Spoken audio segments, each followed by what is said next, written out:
ભાવનગરની સમરસ ગર્લ્સ હોસ્ટેલમાં રહેતી દીકરીઓ માટે આ હોસ્ટેલ જાણે સુવિધાનું ઘર નહીં પરંતુ મુશ્કેલીઓનું ઘર બની ગયું હોય તેવી સ્થિતિ સામે આવી છે। જમવાની થાળીમાં મકોડા અને જીવજંતુ નીકળવાના આરોપ છે, ક્યાંક સળગેલી સિગરેટના ટુકડા મળ્યાની ફરિયાદ છે, તો બીજી તરફ પાણી માટે પણ દીકરીઓને 9મા માળ સુધી દોડવું પડે છે। વારંવાર રજૂઆત છતાં સમસ્યા દૂર ન થતાં આખરે સેંકડો વિદ્યાર્થીઓનો રોષ ફાટી નીકળ્યો છે। શું છે સમગ્ર મામલો, આવો વિગતે વાત કરીએ આ અહેવાલમાં। નમસ્કાર, હું છું આસિફ કાદરી અને સ્વમાન સાથે તમારું સ્વાગત છે। ભાવનગરની સમરસ ગર્લ્સ હોસ્ટેલમાં રહેતી અનેક વિદ્યાર્થીઓને હોસ્ટેલની વિવિધ સમસ્યાઓને લઈને ભારે વિરોધ નોંધાવ્યો છે। વિદ્યાર્થીઓનો આરોપ છે કે છેલ્લા કેટલાક સમયથી હોસ્ટેલમાં મૂળભૂત સુવિધાઓની હાલત કથળી ગઈ છે। સૌથી મોટો સવાલ મેસના ભોજનને લઈને છે। વિદ્યાર્થીઓના જણાવ્યા મુજબ જમવામાં વારંવાર વંદા, મકોડા અને ધનેડા અને અન્ય જીવજંતુઓ નીકળે છે। એટલું જ નહીં, થાળીમાં પ્લાસ્ટિક અને સળગેલી સિગરેટના ટુકડા પણ મળ્યા હોવાના આરોપ કરવામાં આવ્યા છે। હવે વિચારો, જે ભોજન ખાઈને દીકરીઓએ ભણવાનું છે એ જ ભોજનની થાળીમાં જો જીવજંતુ અને સિગરેટના ટુકડા નીકળે તો તેમની હાલત શું થતી હશે। વિદ્યાર્થીઓનો એવો પણ આરોપ છે કે મેસના ભોજન અંગે નેગેટિવ રિવ્યૂ આપવાની સાથે તેમને રોકવામાં આવે છે। રસોડામાં મોબાઈલ લઈને જવા પર પ્રતિબંધ મૂકવામાં આવ્યો હોવાના પણ આરોપ છે। દીકરીઓનું કહેવું છે કે ખરાબ ભોજન અંગે અવાજ ઉઠાવીએ તો સમસ્યા ઉકેલવાના બદલે તેમને જ ચૂપ કરાવવાનો પ્રયાસ થાય છે। આ મામલે વિદ્યાર્થીનીએ શું કહ્યું એ સાંભળી લો।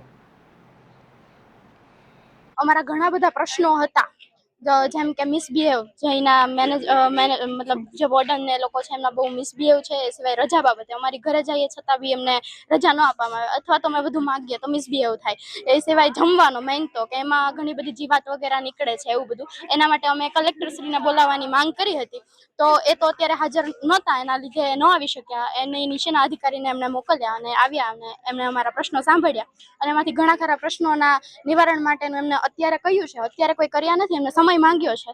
હવે અમે રાહ જોઈએ છીએ એ સમયની અંદર એ પૂરું કરે છે કે નહીં, અધરવાઇઝ અમે પાછું આજ જે શરૂ હતું એ જે શરૂ રાખશું।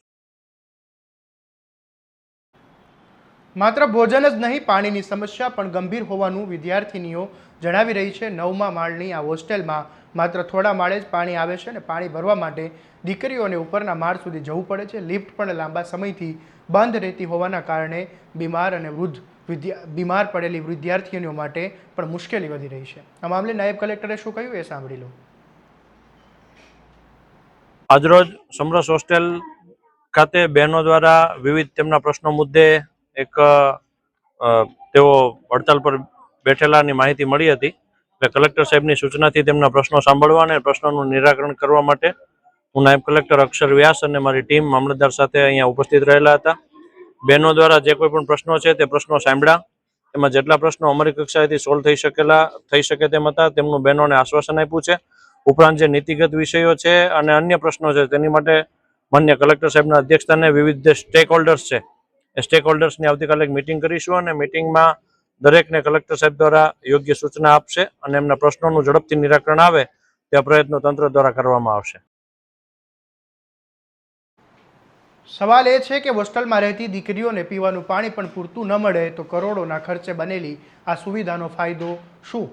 સ્વચ્છતાની સ્થિતિને લઈને પણ વિદ્યાર્થીનીઓએ ગંભીર ફરિયાદ કરી છે। વાસણોની સફાઈ અને મેસની સ્વચ્છતા અને સમગ્ર હોસ્ટેલની સફાઈ વ્યવસ્થા સામે પણ સવાલો ઊભા થયા છે। આવી સ્થિતિમાં બીમારી ફેલાવાનો ભય પણ વિદ્યાર્થીનીઓમાં જોવા મળી રહ્યું છે। બીજી તરફ દીકરીઓની સુરક્ષાને લઈને પણ સવાલ ઉઠ્યા છે। હોસ્ટેલના મુખ્ય ગેટ અને આસપાસના વિસ્તારમાં સીસીટીવી કેમેરાની સ્થિતિને લઈને પણ ફરિયાદો છે। વિદ્યાર્થીનીઓનો આરોપ છે કે બહાર નીકળતી વખતે કેટલાક અસામાજિક તત્વો દ્વારા તેમની હેરાનગતિ કરવામાં આવે છે।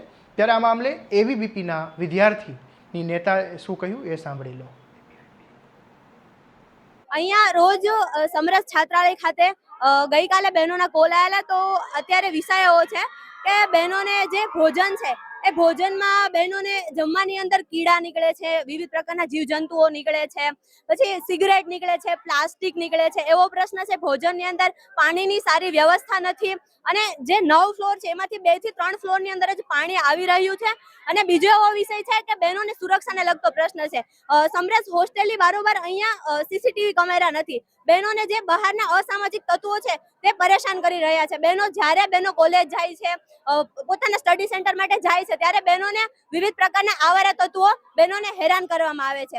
એ બાદ અહીંયા બહેનોને પર્સનલી ટાર્ગેટ કરવામાં આવે છે। કે જ્યારે બહેનોને પોતે કંઈ પણ ઘરની અંદર ઇમરજન્સી હોય છે ત્યારે બહેનો જાય છે તો બહેનોને રજા દેવામાં નથી આવતી, ઇવન એપ્લિકેશન દેવામાં આવે છે, પ્લસ વાલી જોડે વાત કરવામાં આવે છે, છતાં પણ બહેનોનો આ વાત તો ધ્યાનમાં લેવામાં આવતી નથી. આવા પ્રકારના વિષયો બહેનોને છેલ્લા 4 થી 5 મહિનાથી હેરાન કરી રહ્યા છે.